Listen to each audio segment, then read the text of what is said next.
making some apple and some What are we making? soup. That's right. We're making butternut squash soup in our slow cooker, which y'all know I love to use my slow cooker. So I'm going to show you how quick and easy this is. This is my take on a healthy vegged out butternut squash soup. So you're going to get a big butternut squash, peel it, chop it, core it, take the seeds out.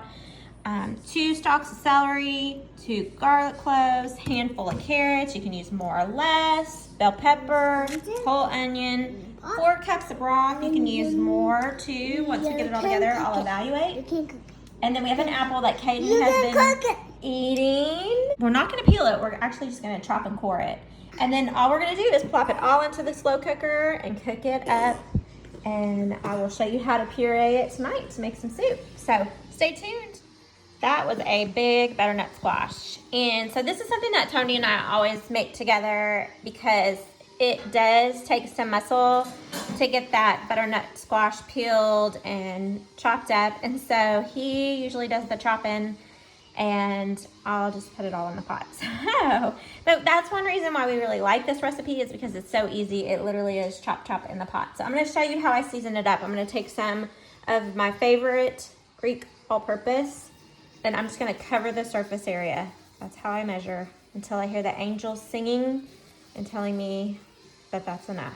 Now with this one, I usually use more because I love it. I love that stuff. If you haven't tried it, do. And then some Italian seasoning, just a little bit of sprinkle of that all around, good douse. Even though there's garlic in there, I am gonna put a little garlic powder in as well. A smidge of Tony Sasseries, just to give it a little kick. A sprinkle of red pepper flakes in this one. Not too much, but I like that little layer of heat. A little bit of cinnamon and a dash of nutmeg. And then I'm gonna come in and use just good old salt and pepper. We keep our salt and pepper mixed together so it's easy to just grab and go. As you can see, it's pretty heavily seasoned. Whenever I'm cooking with potatoes or veggies like this, you know, they just absorb so much of it. So my crock pot is pretty full. I'm gonna grab that broth. This is 4 cups. Now, what I love about this is that you can just roughly chop everything because I'm gonna use an immersion blender. If you don't have an immersion blender, you can use a mixer at the end and blend it all down. So all I'm looking to do here, if your butternut squash is not that big, and let's say your pot is only halfway full, all I'm looking to do is cover the veggies with broth.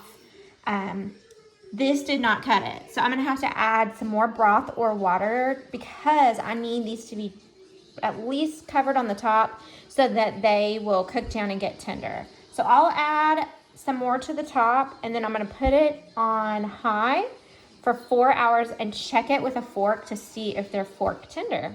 Okay, so I feel good about this. That was a total of 8 cups of liquid. So if you don't have broth, guess what? You actually can use water because you're gonna season it so well that it's just gonna have plenty of flavor. I do like to use broth for this one.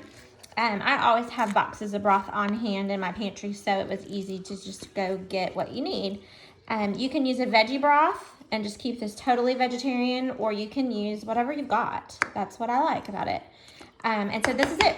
I'm gonna push it down so that they are pretty well submerged. You can buy your butternut squash already cut and prepared or frozen. I just think that the way that it breaks down sometimes can change the texture of your soup. And so we always just go for fresh for this particular version of our butternut squash soup. This is ready. So my crock pot is stuffed full. These are pork tender. They've been slow cooking all day. Smells delicious in here. It's packed full of veggies. I am going to attempt to leave it all in the pot and use my awesome immersion blender. If you don't have one of these, treat yourself. It is so good. All you do is stick it in and press the button, and I am totally going to get this smooth. If you don't have an immersion blender yet, and I say yet because you have to promise me you're gonna get yourself one, And you can put it in a food processor, a little couple batches at a time. Be careful because it's hot. You can also put it in a blender if you need to. Okay, so I've got it all pureed down. Let's see if I can show you how that looks. And so from here, what I like to do is take a can of full fat or light coconut milk, whatever you like. I love that stuff that forms on the top. I'm gonna teach you a bunch of stuff to do with that cream. You just plop it in. Stir that in. My heat is actually off at this point. You could put it on warm if you weren't quite ready for supper. So now you're just gonna mix that entire can of coconut milk in. Look at that awesomeness. And then you're gonna taste your soup at this point again. Or I should say, at least taste it now if you haven't tasted it already. I always kind of check my stuff at 4 hours, just as a rule of thumb when I'm home, and adjust my seasoning at that point. And I realized I didn't put any seasoning salt in it, so I did add that earlier. And so now I'm gonna taste it and check my seasoning. Oh my goodness, it's so good. I am a salter. I love salt. So I'm gonna put a little bit more salt and pepper right on the top. And really, other than that, I think it's pretty perfect. I am, just because I can't ever leave well enough alone, and I love this stuff, I'm gonna put a little extra seasoning salt. Let me see. So the thing that I love to teach when I help people cook meals is to not get so caught up on, well, the measurements, no, like cook with your gut, learn to taste, learn to smell, use your senses, adjust it, and you can always add more. You can't take it away once you've added it. So, it's better to go lighter and add to it if you need to. And so you'll see me and hear me tell you all that a lot. Look how beautiful. I'm gonna show you how I like to serve mine. I do a little sprinkle of salt and pepper on top.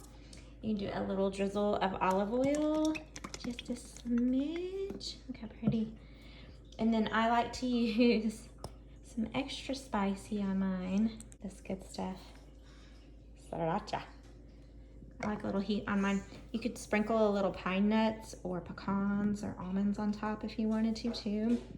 You could put a little sour cream or like some non-fat Greek yogurt on top. A little cheese if you wanted, some avocado. You can dress it however you want. I like to keep it simple. And then I'll show you the consistency that I like this one. All right, I hope you try my take on butternut squash soup. I wanted to show y'all one other kind of way that we make it. You can also add meat at the end, like just leftover cooked chicken, fish, beef, shrimp, anything.